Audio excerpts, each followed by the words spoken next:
Aqui eu gostaria de aproveitar a presença do Rodrigo para discutir alguns assuntos mais específicos relacionados ao tratamento em si e as medicações que nós utilizamos para a esclerose múltipla, né, Rodrigo?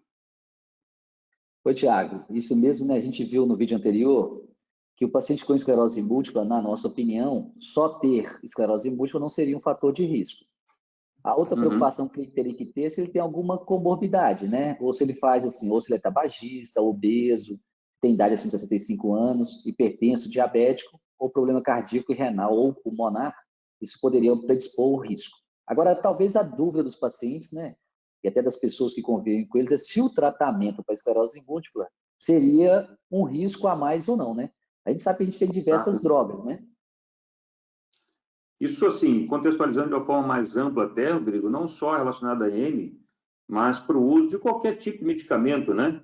Ou seja ele um imunossupressor, um imunomodulador, para quem tem doença autoimune, será que o medicamento que eu uso vai me deixar mais vulnerável para ter a doença, uma forma mais grave da COVID, né?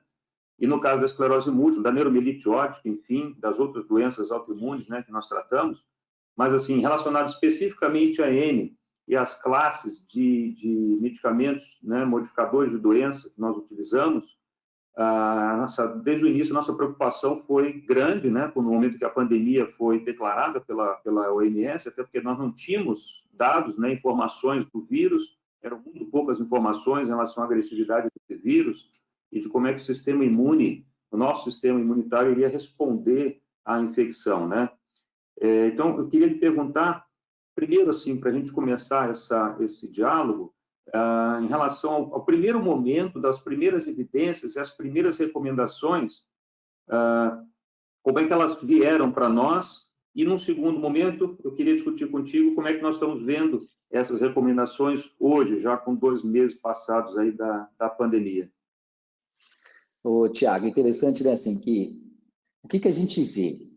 A gente já sabia da pandemia, não da pandemia que foi divulgada em março, né, para a OMS, mas a gente sabia desse risco de chegar até o Brasil desde dezembro. E a gente sabe que nós dois, né, que somos especialistas em doenças desmielinizantes, né, e mexemos com imunologia, o que a gente pensa é o seguinte: quando a gente tem um tratamento para esclerose múltipla, que surge desde 1993, talvez essas primeiras drogas a gente não entendesse muito bem o mecanismo de ação delas, né? Já as drogas mais recentes, que a gente chama de imunobiológicas, a gente consegue entender bem o mecanismo de ação delas.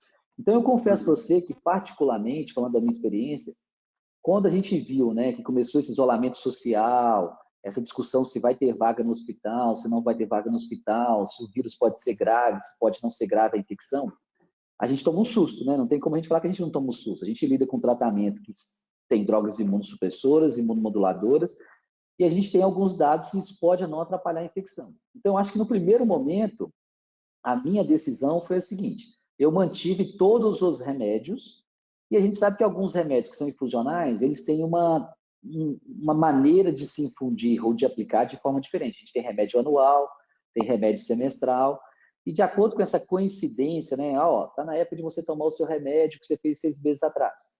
Num primeiro momento, a gente optou por adiar. Eu confesso que eu fui adiando, e se eu tivesse que iniciar um novo tratamento, lá nos final de março ali, se eu tivesse que iniciar um novo tratamento, eu pensava assim: será que eu vou esperar um pouquinho para ter mais dado ou não? No primeiro momento eu esperei. Hoje a minha opinião já é diferente, né? Muito bem, assim, assim, eu acho que eu também agi da mesma forma, inclusive com alguns tratamentos ainda, especialmente os mais ativos, mais eficazes, vamos pensar assim, né, desses que são infusionais,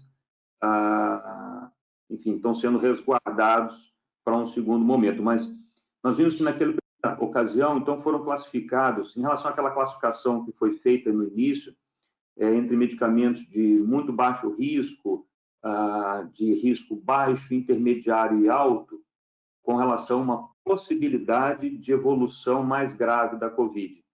Quando a gente fala assim, evolução mais grave, eu queria até deixar claro para quem está nos assistindo, que é a forma que necessita de ventilação mecânica, o paciente precisa do respirador, não é isso? Com envolvimento pulmonar extenso, ou mesmo do sistema nervoso, enfim, uma forma mais grave realmente da doença, sistêmica, né, com muita inflamação, aquela tempestade de citocinas que são liberadas pelas células do sistema imune contra o vírus e muitas vezes levam à disfunção do organismo de forma exagerada, não é isso?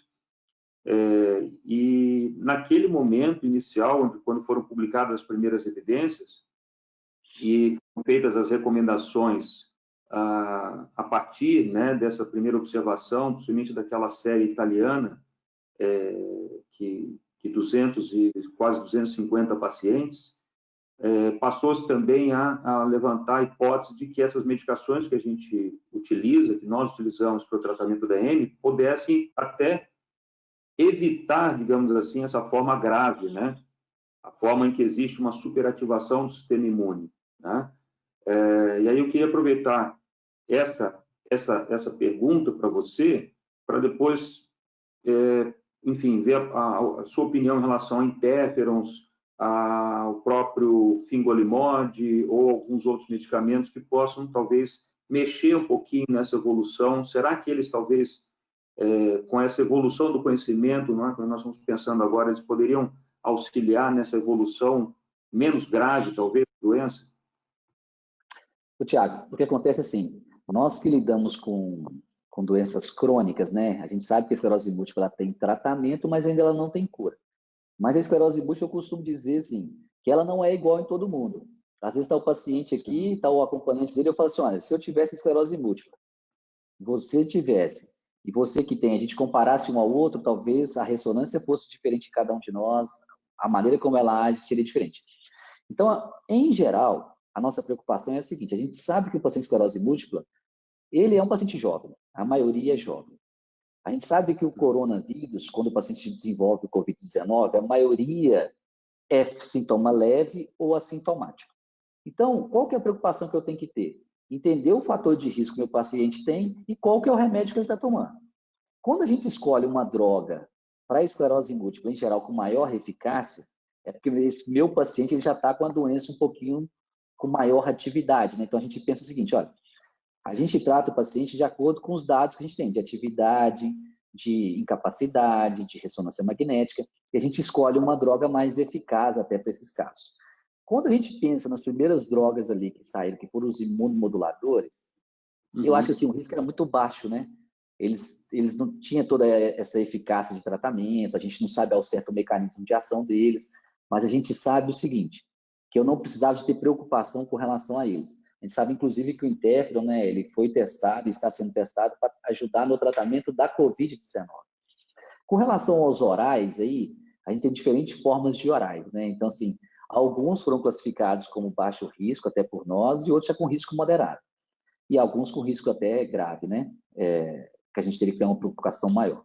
Com relação à medicação infusional, eu acho que essa, sim, foi o que trouxe a maior dor para nós, né? Vamos dizer assim.